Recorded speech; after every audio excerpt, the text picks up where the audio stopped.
Robles gets the first point for Nice Cherry serve. Tigo. Get a free ball, Verdeflor. Combination play.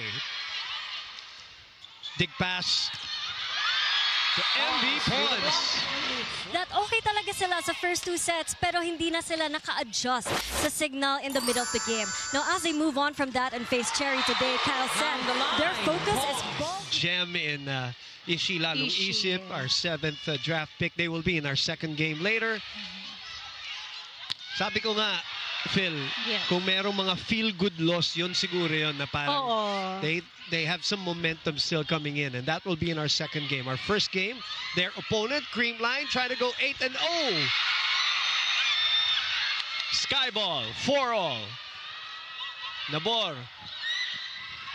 Kaalang, there's coverage behind. Pons again with the swipe.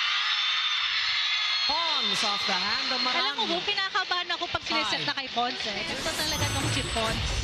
Pag napunta sa kanya yung atake, attack point for sure. And you know what they say na parang ganun pa rin siya no FEU. I disagree. She's